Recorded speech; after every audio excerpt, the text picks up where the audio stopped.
신이 존재하는가, 신이 존재하지 않는가 이런 인류 역사상 긴 논쟁이 있는데요. 신이 존재하지 않는다라는 입장이 무신론이죠. 무신론이고 신은 존재합니다라고 하는 주장이 유신론입니다. 그런데 같은 유신론이라고 할지라도 그 존재하는 신을 어떻게 알 수 있는가에 대한 이 질문에는 굉장히 다양한 답들을 지금 주거든요.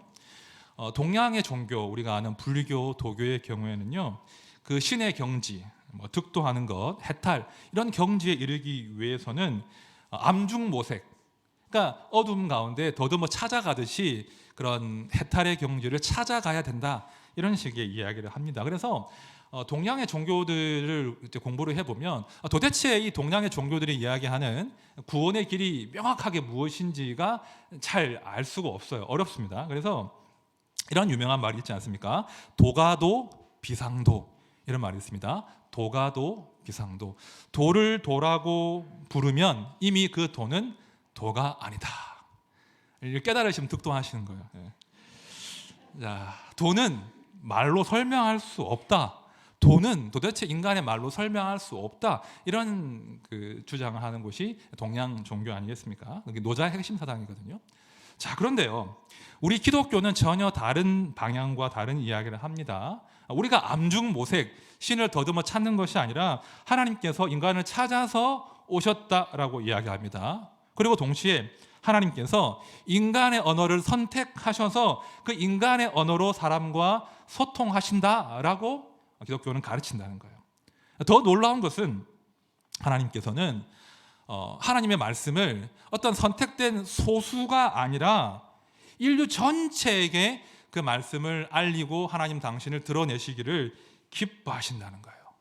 그러니까 하나님 말씀을 소수가 독점하도록 한 게 아니라 모두가 알 수 있도록 하나님의 말씀을 들은 자에게 그 말씀을 기록하게 하시고 그 말씀을 수없이 필사하게 하시고 번역하게 하시고 널리 보급되게 해주셔서 그 말씀을 부지런히 읽도록 하게 하신 거예요.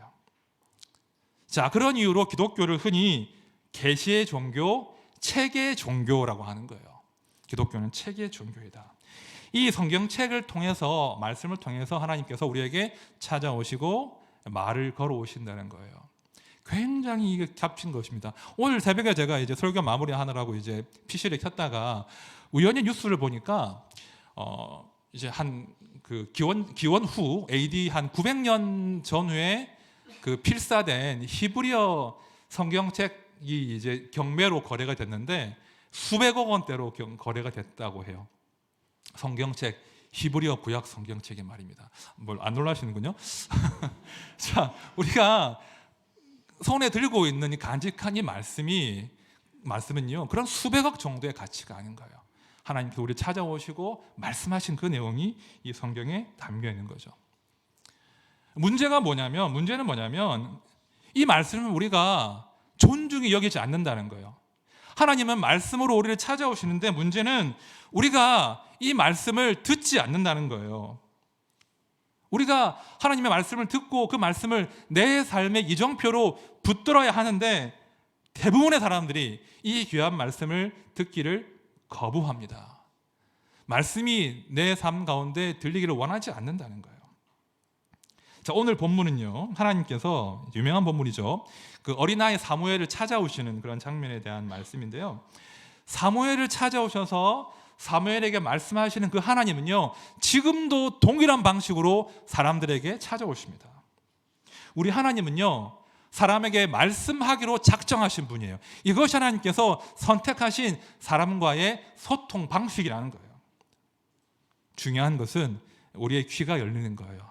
그 말씀을 알아들을 수 있을 것인가? 그 말씀을 나를 찾아오신 그 하나님의 그 호의로 수용할 것인가? 이것이 중요하다는 것이죠.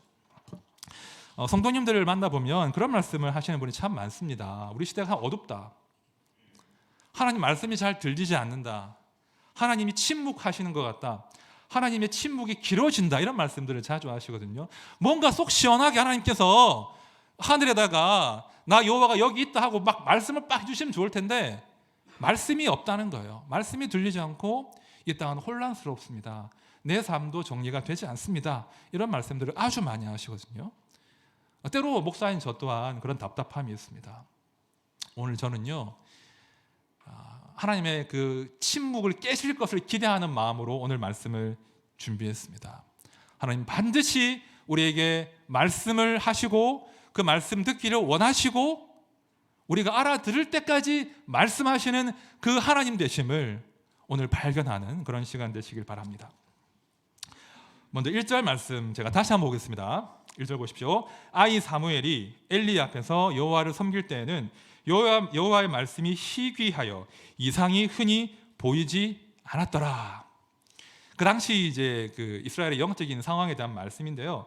우리가 구약 성경을 보면 하나님께서 어떤 선지자를 보내시거나 아니면 어떤 주의 사자, 여호와의 사자를 보내셔서 하나님이 당신의 말씀을 전해주시는 그런 사건들이 좀 많이 기록되어 있는데요. 그런데 이 사무엘의 시대에는 그런 일이 희귀했다는 거예요.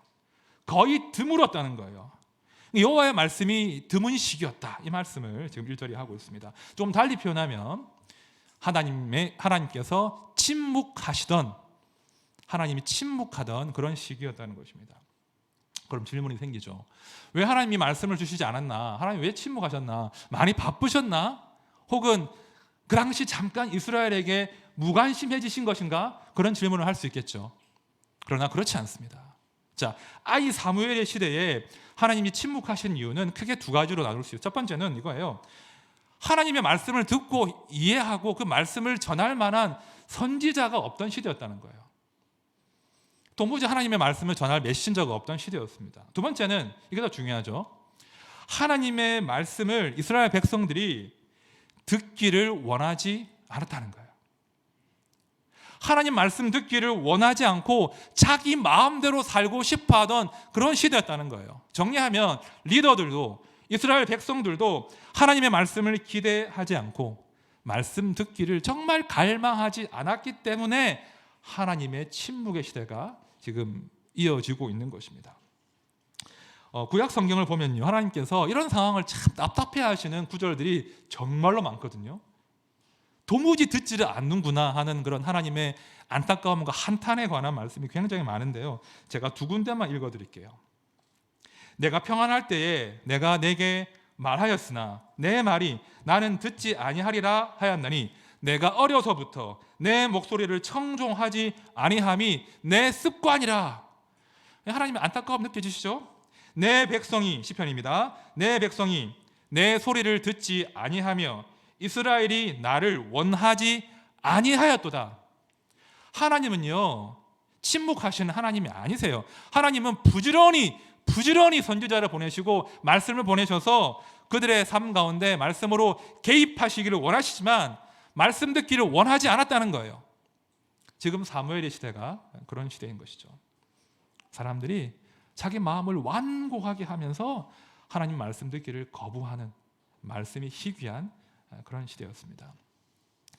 실제로 오늘 본문 말씀 사무엘상 1, 2, 3장, 4장까지를 보면 그 시대 어둠, 도무지 하나님 말씀 듣기를 고집스럽게 원하지 않던 그 시대 어둠을 대표하는 인물로 아이러니하게도 하나님을 섬기는 제사장 엘리와 그 두 아들 홈리와 비나스를 거론하는 거예요. 자, 사무엘상 2장 말씀을 제가 3절만 읽어드릴게요. 말씀을 잘 관찰해 보십시오. 이 대목은 제사장 엘리가 제사장인 두 아들 홈리와 비나스에게 말하는 대목입니다. 그들에게 이르되 너희가 어찌하여 이런 일을 하느냐? 내가 너희의 악행을 이 모든 백성에게서 듣노라. 내 아들들아, 그리하지 말라. 내게 들리는 소문이 좋지 아니하니라. 너희가 여호와의 백성으로 범죄하게 하는도다. 사람이 사람에게 범죄하면 하나님이 심판하시려니와 만일 사람이 여호와께 범죄하면 누가 그를 위하여 간구하겠느냐 하되 그들이 자기 아버지의 말을 듣지 아니하였으니 이는 여호와께서 그들을 죽이기로 뜻하셨음이더라. 자, 3절 모두 제가 표시한 부분은 듣다라는 단어예요. 자, 25절에 보니까 아들들이 아버지의 말을 도무지 듣지를 않습니다. 자, 그런데요, 좀 소급해 보면 아버지인 엘리도 그의 아버지 되시는 하나님의 말씀을 도무지 듣지 않는다는 거예요. 23절, 24절 듣다라는 단어가 등장하지만 엘리는 하나님의 말씀을 들은 게 아니에요. 엘리가 들은 것은 사람들의 말, 사람들의 소문이었어요. 말씀 어디를 봐도 엘리가 하나님의 말씀을 들었다 이런 구절이 나오지 않아요. 엘리도 하나님 말씀을 듣지 않고 엘리의 아들들도 아버지의 말씀을 듣지 않는 이 듣지 않음의 악순환이 지금 이루어지고 있는 거예요. 듣지 않음의 악순환. 아버지는 하나님의 말씀을 도무지 듣지 않고 아들들은 아버지의 말씀을 듣지 않는 이 듣지 않음의 악순환 가운데 지금 빠져 있는 거예요. 결국은 이 가정이 듣지 않음으로 비참한 최후를 맞이하지 않습니까? 그죠? 다른 이유 없어요. 이들이 멸망당한 이유는 다음 주에 보일 텐데요. 이들이 망하고 멸망당한 이유는 다른 거 아니에요. 듣지 않음의 악순환 가운데서 멸망당한 겁니다. 듣지 않음으로 한 가정도 한 나라도 비극적인 상황을 마주한 것이죠. 자, 다시 오늘 본문으로 돌아와서요. 이렇게 이제 하나님의 말씀을 도무지 구하지 않고 듣지 않는 그런 시대가 지금 벌어지고 있는데 하나님께서 마침내 이제 이 상황을 깨시기 위해서 한 사람을 선택하십니다. 사무엘이죠. 그에게 찾아오시고 그에게 말을 걸어오시는 거예요. 자, 4절과 5절 말씀인데요. 다 같이 읽어보겠습니다. 시작. 여호와께서 사무엘을 부르시는지라 그가 대답하되 내가 여기 있나이다 하고 엘리에게로 달려가서 이르되 당신이 나를 부르셨기로 내가 여기 있나이다 하니 그가 이르되 나는 부르지 아니하였으니 다시 누우라 하는지라. 그가 가서 누웠더니. 자, 이 상황이 좀 이해가 되십니까? 하나님께서 사무엘을 부르셨는데 사무엘은 엘리가 부르는 것으로 착각하고 엘리를 찾아가는 거예요. 자, 이런 상황이 몇 번 반복되는 줄 아세요? 3번. 3번이나 반복되는 거예요. 사무엘은요, 하나님의 말씀을 들었지만 그 말씀이 하나님의 말씀인지 사람의 말씀인지 분별할 수 있는 능력이 없었습니다. 오늘 본문 7절을 보시면 그 이유를 알 수 있습니다. 사무엘이 아직 여호와를 알지 못하고 여호와의 말씀도 아직 그에게 나타나지 아니한 때라. 자, 7절의 설명이 뭐예요? 사무엘이 아직 여호와를 알지 못했다고 해요. 자, 그런데요, 성경을 유심히 본 분들이라면 이 대목에서 문제 제기를 하셔야 돼요. 왜냐하면 3장 1절에 이런 말씀이 나오거든요. 1절 말씀입니다. 아이 사무엘이 엘리 앞에서 여호와를 섬길 때, 분명 3장 1절 말씀은 사무엘이 엘리 앞에서 여호와를 섬겼다라고 이야기하고 있거든요. 분명 사무엘은 성막에서 하나님을 섬기고 제사하는 일을 열심히 감당했습니다. 3절을 보시면 심지어 사무엘이 누워 자던 침실이 어딘지 아세요? 하나님의 법궤가 있던 그 성소에서, 그 성막에서 사무엘이 잤다는 거예요. 열심히 하나님을 섬기고 심지어 하나님의 법궤 옆에서 잠을 청한 그런 사람이 사무엘인데 오늘 7절에 보니까 이 사무엘이 하나님을 알지 못했다라고 놀랍게 진술하고 있는 거예요. 이게 도대체 무슨 말이겠습니까? 사무엘이 하나님 알지 못했다. 여러분, 사무엘은요 정말로 하나님을 알지 못했어요. 하나님은 그저 멀리 계신, 높이 계신 하나님이에요. 그저 내가 종교적으로 모시고 섬기는 그런 대상이었습니다. 그런 상황에서 그저 박제된, 종교 안에 박제된 그런 하나님이었지, 이 하나님이 설마 나에게 찾아오셔서 나에게 당신을 드러내시고 말씀을 하실 거다라는 생각 자체를 하지 못했다는 거예요. 그저 멀리 있는 하나님, 그냥 내가 제사할 때 부르는 그 하나님 정도로 이해했지, 그 하나님이 설마 나에게 찾아오시겠나, 나에게 말씀하시겠나, 그런 기대 자체, 상상 자체를 할 수 없는 시대를 이 사무엘이 살았다는 것입니다. 그러니까 오늘 말씀은 아직 몰랐다, 그런 표현을 하는 거죠. 여러분들, 우리는 어떨까요? 제가 이 구절을 묵상하는데 딱 우리 모습 같은 거예요. 만약에 여러분 가까이 지내는 친구나 누군가가 예수 안 믿는 사람들이 누구 아무개야, 네가 믿는 하나님 어떤 분이셔? 네가 믿는 예수님은 어떤 분이셔? 좀 나 알고 싶다, 이야기해줘 라고 물어본다면 여러분들 그 자리에서 바로 내가 만난 하나님, 내가 믿는 하나님 쫙 이야기하실 수 있겠어요? 쉽지 않으실 거예요. 우리가 하나님 알기는 아는 것 같은데 여전히 멀어요. 여전히 그분의 말씀이 내 삶 가운데 나타나지 않아요. 그러니까 알기는 아는 것 같은데 안다고 말할 수 없는 이 애매한 상태에서 많은 성도님들이 지금 신앙생활을 하신다는 거예요. 안타까운 상황이죠. 자, 그런데 하나님께서 이런 상황을 오래 두지 않으십니다. 이것이 은혜예요. 하나님은요, 반드시 때가 되면 당신의 사람들에게 나타나십니다. 말씀으로 찾아오신다는 거예요. 오늘 본문에 사무엘이 찾아오신 것처럼 말입니다. 사무엘이 알아듣지 못하니까 4번 물으시잖아요. 사무엘이 알아들을 때까지 그를 찾아오시고 그에게 자신을 나타내시는 것이 하나님의 의지이고 우리 인생은 하나님의 꿈이에요. 네가 내 말을 알아들을 때까지 나는 너를 찾아간다. 이것이 하나님의 우리를 향하신 사랑이에요. 자, 마침내 사무엘이 하나님 말씀을 듣습니다. 10절 보십시오. 여호와께서 임하여 서서 전과 같이 사무엘아 사무엘아 부르시는지라. 사무엘이 이르되 말씀하옵소서 주의 종이 듣겠나이다. 하나님 마침내 찾아오셔서 사무엘과 대화를 시작하시는, 사무엘과 말씀으로의 교제를 시작하시는 그런 엄청난 장면이 지금 여기 나와 있습니다. 여러분, 우리 하나님은요, 멀리 계신 우주 저 끝에서 묵묵히 침묵하시거나 우리에게 무관심하신 그런 초월자 정도가 아니세요. 하나님은요, 우리에게 말을 걸어오시고 우리에게 말씀하시고 우리 인생들은 그 말씀을 듣고 그 말씀에 반응하는 것이 지극히 정상적인 모습이라는 거예요. 이 사무엘만 경험한 특별한 경험이 아니라 하나님이 우리에게 말씀하시고 말을 걸어오시고 우리는 그 말씀에 반응하고, 이것이 우리를 창조하실 때 우리와 소통하기로 결정하신 하나님의 방식이라는 거예요. 하나님 반드시 말씀으로 찾아오십니다. 자, 창세기 1장 말씀 제가 읽어드릴게요. 하나님 어떻게 당신의 백성과 피조물과 관계를 형성하시는가, 이 창세기 1장에 명확하게 나와 있거든요. 태초에 하나님이 천지를 창조하시니라. 땅이 혼돈하고 공허하며 흑암이 깊음 위에 있고 하나님의 영은 수면 위에 운행하시니라. 땅이 혼돈하고 공허하며 흑암이 깊음 위에 있고, 자, 하나님께서 천지를 창조하시기 전에 기본 상태는 혼돈과 공허와 흑암이었어요. 자, 혼돈이 뭐겠습니까? 무질서예요. 무질서와 불안정을 의미하겠죠. 공허는요, 비어 있는 거, empty, 의미와 목적이 없음, 이게 공허입니다. 흑암은 아무것도 보이지 않아요. 캄캄해요. 두려움과 불확실함을 이야기하는 거예요.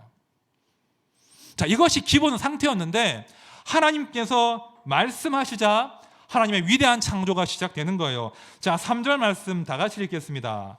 시작. 하나님이 이르시되 빛이 있으라 하시니 빛이 있었고, 하나님이 이르시되, 하나님께서 당신의 능력의 말씀으로 이 땅 가운데 개입하시자, 말씀하시자 혼돈과 공허와 흑암이 정리가 되는 거예요. 다 물러가는 거예요. 여러분, 하나님께서 우리에게 말씀하시기 전에 말입니다. 하나님 말씀으로 우리를 찾아오시기 전에 세상의 기본 상태, 우리 사람의 인생의 기본 값은요, 혼돈과 공허와 흑암이라는 걸 아셔야 돼요. 혼돈과 공허와 흑암, 기본값. 무슨 말이겠습니까? 말씀이 전혀 없을 때 가만히 두면 결국은 우리의 인생이 어디로 빠진다고요? 혼돈과 공허와 흑암 가운데 처할 수밖에 없는 것이 말씀이 오시기 전에 인생들의 기본값이라는 거예요. 인생은 제 아무리 발버둥을 쳐도 이 상태를 벗어날 수가 없습니다. 예레미야 4장 말씀을 보시면 이 창세기의 말씀을 다시 한번 다른 버전으로 반복해 주시거든요. 제가 읽어볼게요. 내 백성은 나를 알지 못하는 어리석은 자요, 지각이 없는 미련한 자식이라. 악을 행하기에는 지각이 있으나 선을 행하기에는 무지하도다. 보라, 내가 땅을 본즉 혼돈하고 공허하며 하늘에는 빛이 없으며. 여러분 잘 보십시오. 22절에서 나를 알지 못하는 지각이 없는 이 상태가 어떤 상태겠어요? 말씀이 없는 상태예요. 우리 인생에 하나님의 말씀이 희귀해진 상태, 말씀이 들리지 않는 상태, 그 상태가 뭐라고요? 그 다음 절에 보라, 내가 땅을 본즉 혼돈하고 공허하며 하늘에는 빛이 없으며. 사람은요, 하나님의 개입 없이는 결코 이 상태에서 벗어날 수가 없습니다. 누구도 벗어날 수가 없어요. 사람은 절대 스스로의 힘으로 질서와 삶의 의미와 목적과 빛을 스스로 창조할 수 없는 아주 무기력한 존재예요. 여러분, 인생들이요, 나의 이 한계에 대해서 하나님이 나를 찾아오시지 않으면, 나에게 말씀을 주시지 않으면 나는 아무것도 할 수 없고 그냥 혼돈과 공허와 흑암뿐이라고 하는 이 자신의 무기력에 대해서 빨리 인정하셔야 돼요. 나의 무기력과 이 한계를 인정하는 것이 바로 참된 회심이에요. 회심. 나의 무기력과 한계를 인정하는 것이 구원의 증표라고요. 어떤 자칭 성도라고 있는데 여전히 나의 무기력과 한계를 인정하지 않는다, 말씀 앞으로 나오지 않는다, 그 구원을 의심하셔야 돼요. 그러나 주께서 개입하시지 않으면 나는 아무것도 아닙니다. 나는 철저히 무기력합니다. 나는 실패자입니다. 그런 마음의 가난함이 있으면 그 마음의 가난함 가운데 천국과 구원이 임한다는 것입니다. 우리에게 필요한 것은 그러므로 하나님의 말씀이에요. 어떻게 하든 하나님의 말씀이 내 심령 가운데, 내 인생 가운데 개입하셔야 돼요. 말씀이 들려야 돼요. 10절을 다시 보십시오. 여호와께서 임하여 서서 전과 같이 사무엘아 사무엘아 부르시는지라. 사무엘이 이르되 말씀하옵소서, 주의 종이 듣겠나이다. 말씀하옵소서, 주의 종이 듣겠나이다. 여러분, 이 짧은 구절 안에요, 우리 인생의 그 정체성이 담겨 있는 거예요. 사람은요, 자기 힘으로 사는 게 아니에요. 우리 밖에서 하나님의 은혜와 말씀의 빛이 비추어져야 돼요. 밖에서, 하늘에서 말씀이 내 인생에 찾아오셔야 살 수 있는 존재가 우리 인생이라는 거예요. 그러므로 말씀하옵소서, 주의 종이 듣겠나이다. 말씀하옵소서, 주의 종이 듣겠나이다. 이것이 모든 인생들의 마땅한 하나님 앞에서 기본 자세가 되어야 됩니다. 자, 그런데 안타깝게도 불행하게도 이 땅의 다수의 사람들이, 심지어는 성도들도, 저 같은 목사들도 하나님의 말씀을 절박하게 구하지 않는다는 거예요. 듣지 않으려고 한다는 거예요. 엘리의 두 아들처럼 열심히 성전에서, 성막에서 하나님을 섬긴다고 하지만 말씀을 구하지 않습니다. 절박하지 않습니다. 여전히 말씀이 아닌 다른 것들로 내 인생의 문제들을 해결하려고 해요. 말씀이 아니라 다른 것들로 내 인생의 혼돈과 공허와 흑암과 싸우려고 한다는 거예요. 우리 시대가요, 엄청난 지금 기근 가운데 시달리고 있습니다. 자, 아모스 8장 말씀 제가 읽어드릴게요. 주 여호와의 말씀이니라. 보라, 날이 일지라.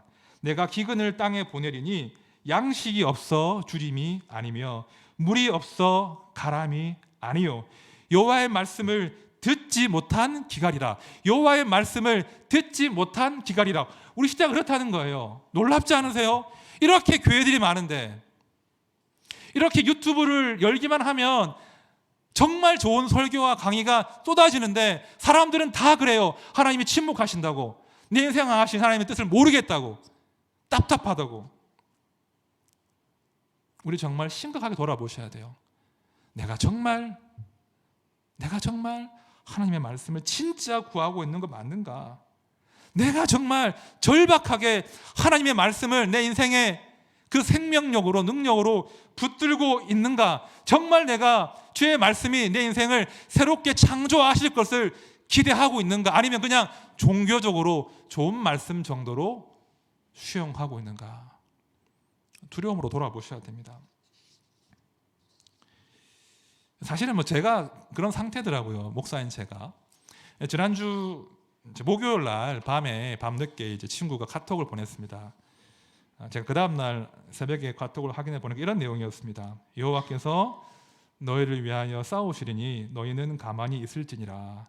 그저 가만히 있기만 하시오. 여호와께서 여러분을 위해 싸워 주실 것이요. 이렇게 말씀을 보낸 다음에 경상도 친구거든요. 잘 지내나 힘내라. 끝. 목회자 친구는 아니고요. 이제 돈을 아주 잘 버는 유능한 친구예요. 한 28년쯤 사귄 친구인데 그 친구를 만난 게 12년 훨씬 지났어요. 바쁘게 살다 보니까 한 10년 넘게 못 만난 친구, 가끔 전화하는 친구인데 이 친구가 이런 말씀을 보낸 거예요. 제가 이것 봐라, 이거 많이 컸네. 그래서 이제 뭐 또 전화를 제가 걸었죠. 이제 그 다음 날 오후 늦게 전화를 걸고 이제 잘 지내나 뭐 서로 막 이야기를 하고 사는 게 쉽지 않잖아요. 쉽지 않은 이야기 막 주고 받다가 대뜸 이 친구가 저한테 이런 말을 불쑥하는 거예요. 영주야, 요즘 네가 붙들고 있는 말씀이 뭐니? 이렇게 영주야, 네가 요즘 붙들고 있는 말씀은 뭐니? 사실 제가 이런 질문을 받아본 적이 거의 없거든요. 제가 질문을 하긴 했지만 되게 당황이 되더라고요. 내가 붙들고 있는 말씀? 근데 뭐 정말 멍해지면서 제가 답을 잘 못했어요.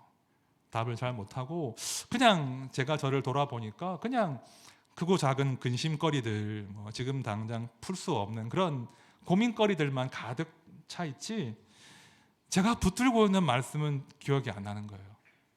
되게 부끄러웠어요. 부끄러워서 이제 대충 얼버무리면서 이제 다른 대화로 넘어가서 이제 대화를 쭉 마쳤는데 제가 이제 그 친구와 전화를 마치고 또 마침 이제 오늘 본문으로 설교를 준비하던 그런 상황이었는데 얼마나 부끄러웠는지 모릅니다. 다른 누가 아니라 목사인 제가 말씀이 희귀한 그런 시대를 살고 있다란 말입니다. 뭐 설교 준비를 하기 위해서 열심히 말씀을 읽어야 되고 연구해야 되고 또 주석을 보고 또 성경 통독을 하고 큐티를 하고 또 제 주변에 경건 서적들이 널려 있는데 정작 그 많은 말씀 가운데 지금 내가 붙들고 있는 그 말씀 한 조각이 떠오르지 않더라는 거예요. 대신에 그냥 사소한 근심거리들만, 걱정거리들만 친구에게 늘어놓는 그런 저의 한심한 모습들을 제가 봤습니다. 여러분들은 어떠십니까? 지금 여러분들은 어떤 말씀을 붙들고 있습니까? 지난 한 주간 여러분들이 강하게 붙들고 살아내었던 그 하나님의 말씀의 한 조각인 도대체 무엇입니까? 어떤 말씀을 가지고 여러분들은 여러분을 둘러싸고 있는 그 혼돈과 공허와 흑암과 싸워 이기셨습니까? 어떤 말씀으로 혼돈과 마주 싸우셨습니까? 만약에 정직하게 말해서 그런 말씀이 정확한 하나님의 말씀이 떠오르지 않는다면 혹시 우리도 이 사무엘 3장 7절의 상태가 아닌지를 근심하셔야 돼요. 사무엘이 아직 여호와를 알지 못하고 여호와의 말씀도 아직 그에게 나타나지 아니한테라. 이런 상태일 수 있다는 거예요. 자, 그러나 저는 여러분들이 근심하기를 원하지 않습니다. 근심에 머물기를 원하지 않습니다. 하나님은요 반드시 우리를 그 상태에서 건져내신다는 거예요. 우리 하나님은요, 우리가 하나님을 알고 하나님의 말씀을 듣고 그 말씀에 반응하고 그래서 우리 삶에 당신의 존재를 나타내시기를 너무나 기뻐하신다는 거예요. 21절에 보십시오. 여호와께서 실로에서 다시 나타나시되 여호와께서 실로에서 여호와의 말씀으로 사무엘에게 자기를 나타내시니라. 멋진 말씀이에요. 여호와께서 말씀으로 사무엘에게 자기를 나타내시니라.